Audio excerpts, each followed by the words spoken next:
dans ce métier, vraiment, c'est passionnant pour moi parce que j'étais un ancien militaire et étant un ancien militaire, pour trouver un métier qui est compatible à mon passé, c'était un peu difficile. Donc là, je me suis fait recruter sur la base de l'alternance.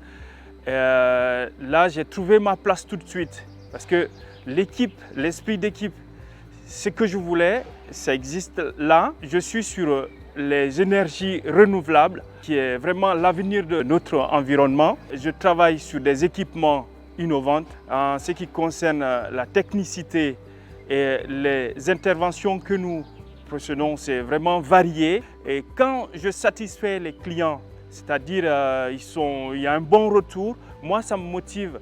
Je suis alternant, mais il y a de l'avenir devant moi. Je me dis que bon, dans ce métier, ça recrute tout le temps et je pense que je vais continuer, je suis motivé là-dessus. Donc nous formons des apprentis selon 2 niveaux d'études, en bac pro TEMSEC, technicien de maintenance des systèmes énergétiques, qui deviendra à la rentrée de septembre maintenance efficacité énergétique sur un parcours 3 ans. Nous proposons également une poursuite d'études en maintenance des systèmes énergétiques et fluidiques sur un parcours 2 ans. Nous sommes actuellement sur le site de la chaufferie de Barbie où un jeune apprenti, Ousmane Kamara, est venu nous rejoindre sur un parcours de 2 ans suite à une reconversion professionnelle et il découvre notamment une innovation extrêmement complète qui est la valorisation et la production des énergies nouvelles liées donc au recyclage. Nous vous invitons à rejoindre nos établissements, les CFA, qui forment des apprentis à des métiers d'avenir et qui répondent aux besoins de nos grandes entreprises et notamment Engie, qui est partenaire de formation à nos côtés depuis de nombreuses années. J'accueille actuellement un élève en stage de la MFR de Moza. Ici on est sur une agriculture biologique, on est en conversion depuis 2 ans maintenant. Une conversion qui s'explique notamment par la pression sociétale. Une agriculture biologique, c'est un désherbage mécanique, donc on est sur des tranches d'intervention qui sont beaucoup plus restreintes. Et on a besoin d'une technologie à la pointe, puisqu'on doit désherber sur des interrants de 80 cm.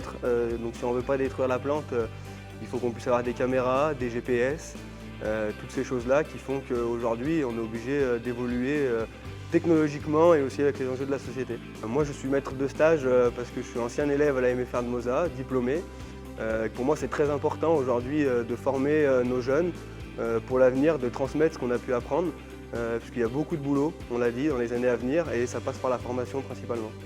Moi, avant de venir d'agriculture, j'étais dans les travaux publics, donc en conducteur d'engin. Je me suis dirigé dans cette branche pour pouvoir, parce que c'était mon métier que j'aimais, que je voulais faire depuis que j'étais gamin. Parce que j'ai toujours aimé ça, travailler dans les champs, conduire les tracteurs, tout ça, c'est toujours quelque chose qui m'a passionné. À la MFR, en fait, on fait notre plan d'études avec nos formateurs.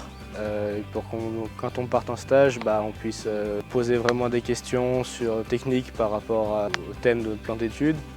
Comme par exemple les semis d'automne, tout ça, le travail du sol, le graissage, le réglage, quel type de machine choisir pour tel type de chantier. Une fois qu'on a notre diplôme, c'est une chose, mais une fois qu'on sort, quand on sort de la MFR, on a des compétences acquises sur la technologie, tout ça, et ça c'est quelque chose de vraiment top.